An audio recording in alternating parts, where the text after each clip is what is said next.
shooting কৰিব আহিছোঁ গাইছ এইখন স্কুলো আছে ইয়াতে আৰু এতিয়া মজা জাগা হয় এইটো খাল গিয়া নদী আৰু গিয়া পুৰা একদম মস্ত ডাঙৰ নদী দলাং চলাং এতে নাথাকে একদম পুৰা ফাহি লৈ যায় ইমান জোৰ পানীৰ গাইছ পুৰা মনোমোহন দৃশ্য কৰে নিজৰ গাঁৱৰ দলং এখন ভাঙি গৈছে আধাতে আৰু এইবিলাক বঢ়িয়া জেগা ফটো উঠিব ইয়াত শ্বুটিং কৰি আছে এইটো কেমেৰামেন আৰু এইবিলাক মানুহবিলাক ঠাই আছে আৰু এনে নাচিব আৰু এতিয়া এইবিলাক কলা চলা আনিছে কিবা কিবি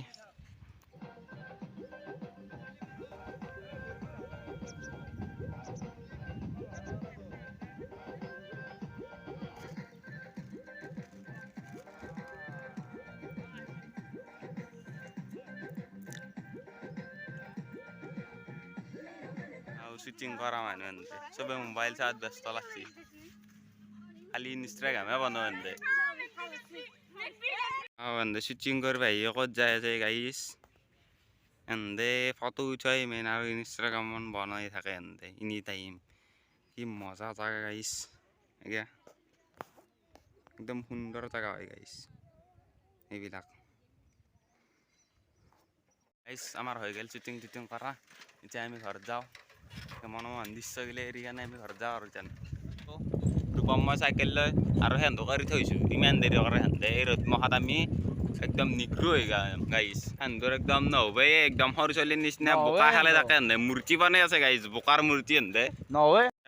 নুমি দিব লগা হৈছে এইখিনি ইমান ওখ টানিবই নোৱাৰে বোলে ই বয়স হ'ল নহয় আৰু ঠেলে দিব লাগিব লগা হৈছে ঠেলে দি আছোঁ অংকে আৰু ডাইৰেক্ট গৈ ইয়াৰ চাইকেল পুৰা হালুনীয়া জাগা এতিয়া বজাৰ গাইছ ইয়াতে মস্ত ডাঙৰ বজাৰ হয় আহি চাবচোন আপোনালোকে একদিন মস্ত ডাঙৰ বজাৰ হয় সোমবাৰে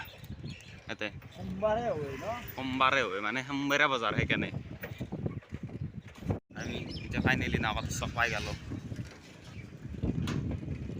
এইটো মেইন চক পামেই আৰু এইটো মেইন চক আনকে 4 চক এইটো পাই গ'লোঁ আমি 4 চক আনি যাম আমি এনেকৈ ৰাইট চাইডে ঘৰত দেখি যাম আমি